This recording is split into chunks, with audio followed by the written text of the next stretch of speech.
Révolution de l'intelligence artificielle, ce qui est passionnant, c'est pas uniquement qu'elle transforme notre univers technique, mais surtout c'est qu'elle transforme notre manière de travailler et peut-être même notre manière d'apprendre et de s'éduquer. Dans une précédente chronique, j'avais évoqué la possibilité d'égaliser par le haut avec l'usage de chatbots qui utilisent cette IA générative, les chat GPT, je ne sais lesquels, pour permettre d'égaliser le travail par le haut. Et c'est ce qu'on commençait à voir par plusieurs études de référence. Eh bien là, on va voir que également dans l'éducation, il y a de nouvelles perspectives qui pourraient s'ouvrir. Et, je dois le dire d'entrée, des perspectives qui pourraient, là encore, transformer la société. Et là-dessus, je voudrais parler d'une économiste, une autre économiste américaine, Claudia Goldin, qui a obtenu le prix Nobel d'économie le 6 octobre 2023, et parmi ses travaux, qui a beaucoup travaillé sur l'importance de l'éducation pour, en réalité, réégaliser la société, réduire les écarts de revenus. Une des grandes histoires dont on parle peu dans l'histoire de l'Amérique, c'est comment, à partir du tout début du XXe siècle, il y a eu un mouvement très fort qui a envoyé beaucoup d'enfants vers le lycée, le niveau lycée, à tel point qu'aux États-Unis, entre 1910 et 1940, en 30 ans, on est passé d'une population qui avait le niveau bac à moins de 10% à plus de la moitié des Américains. Et ça, c'est un impact sur la réduction des écarts salariales, parce que tout d'un coup, les gens deviennent beaucoup plus diplômés. Or, ce mouvement s'est continué jusque dans les années 60-70 et puis il s'est arrêté. On a vu la même chose en Occident et c'est peut-être l'une des raisons pour lesquelles on a aujourd'hui une société à deux vitesses, ceux qui sont bien diplômés, ceux qui sont mal diplômés. Le problème évidemment de l'éducation, en particulier de l'éducation secondaire, c'est qu'elle coûte très cher, en particulier quand elle veut être de qualité.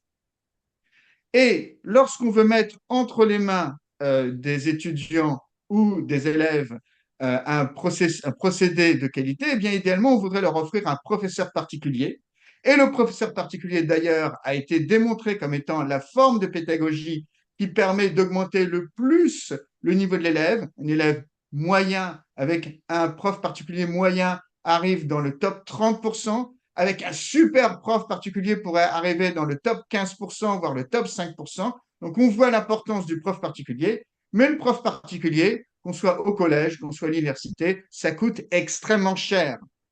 Sauf que, et là, c'est une nouvelle perspective qui s'ouvre, avec l'IA générative, on a le début de profs particuliers qui sont empathiques, qui savent vous mettre sur la bonne piste, qui savent vous faire des mini-tests et vous donner après un feedback constructif, ce qui est extrêmement important pour apprendre.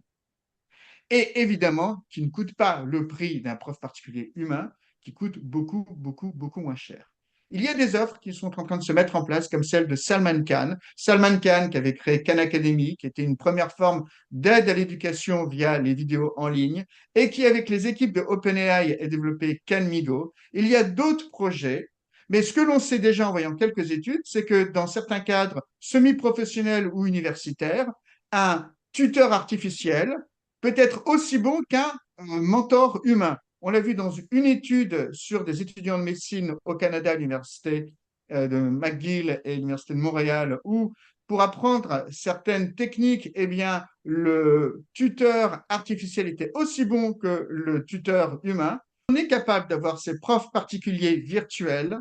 grâce justement à l'intelligence artificielle générative. Des expérimentations qui ont été faites par Salman Khan de Khan Academy avec un nouveau produit qui s'appelle Khanmigo permet d'avoir un professeur particulier qui est capable de réorienter l'élève en donnant quelques indices sans donner la réponse pour qu'il puisse comprendre de lui-même qu'est-ce qu'il devait répondre, est capable également de pouvoir créer des tests et derrière d'avoir un feedback constructif, ce qui est l'une des manières les plus importantes d'augmenter le niveau des élèves.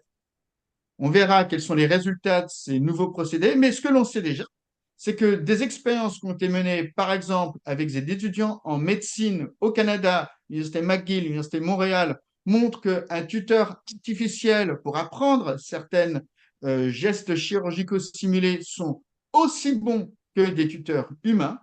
Et on l'a vu aussi avec l'Institut Max Planck, où pour apprendre du Python à des jeunes développeurs, eh bien, un tuteur artificiel est presque aussi bon qu'un tuteur humain. Donc, il y a une perspective là aussi révolutionnaire, parce que si chacun d'entre nous et toutes les familles, y compris les familles des classes les plus pauvres, sont désormais capables d'avoir un professeur particulier de la meilleure qualité à disposition pour leurs enfants, eh bien là aussi, c'est potentiellement non seulement une révolution technologique, mais d'abord et avant tout une révolution sociale extraordinaire pour toutes les nations qui, les premières, seront capables d'offrir ça à tous leurs élèves.